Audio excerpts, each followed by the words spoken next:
Au moment où, je ne sais pas pourquoi, cette équipe de Montpellier arrivait à s'en sortir en perdant quand même des joueurs et qui puisait encore plus avec le départ de Sanson, c'était peut-être pas le moment de crier au loup envers son entraîneur qui quand même, avec le rafistolage, faisait quand même un bon travail. Depuis qu'il s'est passé un petit peu cette embrouille, on dirait que le groupe a lâché, l'entraîneur se sentant un petit peu, si c'était pas une question d'argent, on n'aurait pas besoin de toi. On sent qu'il y a tout qui lâche un petit peu dans ce club de Montpellier. Et pour une deuxième partie de saison où déjà l'entraîneur allait dire que ça allait être dur, c'était peut-être pas la bonne chose à faire.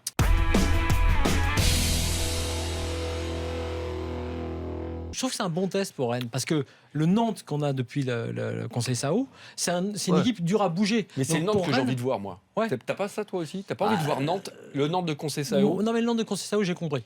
Je sais ça. Non, mais c'est pas pour découvrir quelque chose. Ça va, en gros, ça va être très présent, pressing, ça va va les embêter. Mais moi, je veux voir, en gros, l'équipe peut-être meilleure sur le papier, c'est-à-dire techniquement meilleure, avec Gourcuff et compagnie, qui arrive à se sortir de ce piège que Conseil Sao est en train de tisser pour toutes les équipes en face, quoi, tu vois.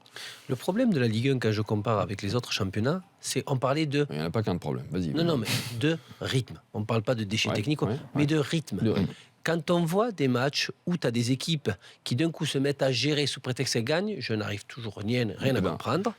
Et quand on voit des matchs où on a vu récemment, je sais pas moi, c'était quoi, Marseille-Monaco, où ils se sont pas arrêtés. Bien sûr que des fois il y a eu des déchets techniques, mais au niveau du rythme, quand ça ne s'arrête pas, c'est ça qu'on a besoin. Cher Ali, je pense que demain on aura un Rennes-Nantes avec du rythme. Ça serait très bien. Pour les paris.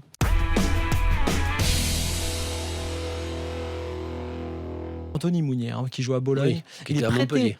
Il est prêté par Bologne, d'ailleurs, Anthony Mounier, à Saint-Etienne, 6 mois. Alors là, il y a toute une affaire, je ne sais pas si vous avez suivi. Oui, parce qu'il a eu le malheur, dans une vidéo il y a quelques temps, de critiquer violemment les supporters stéphanois. Et il se retrouve aujourd'hui avec le maillot des Verts. Et les Verts, les supporters, eux, lui en veulent toujours et ne l'accueillent pas à bras ouverts. Deux banderoles à Letra et à Geoffroy. Donc il a intérêt à réussir. Lui, il va l'attendre. Non, mais il l'attend déjà. Je ne comprends pas Saint-Etienne. Ils recrutent que des joueurs de côté. Ouais, de côté, milieu-côté. Ouais. Ils ont des problèmes pour marquer des buts. Ouais. Ils recrutent toujours que des joueurs de côté. Ils ont eu Molo, ils ont eu Amouma, Monet Paquet, Mounier, Gradel. Et j'arrive toujours pas à comprendre. Il faut qu'on pose la question à la cellule de recrutement. Non, mais mettre l'argent, rajoute 1 ou 2 millions et fais l'effort pour Delors. Ils avaient pris Beric, mais là, Beric, il est... Oui, non, mais c'est pour ça. Tu dois remplacer Beric. Et quand tu vois Delors, rajoute les 2 millions d'euros et tu dois doubler Toulouse. Là où tu as raison, c'est que Delors est un neuf, là pour le coup, un vrai neuf et pas un joueur de côté. C'est ce qu'ils avaient besoin de Saint-Etienne, surtout.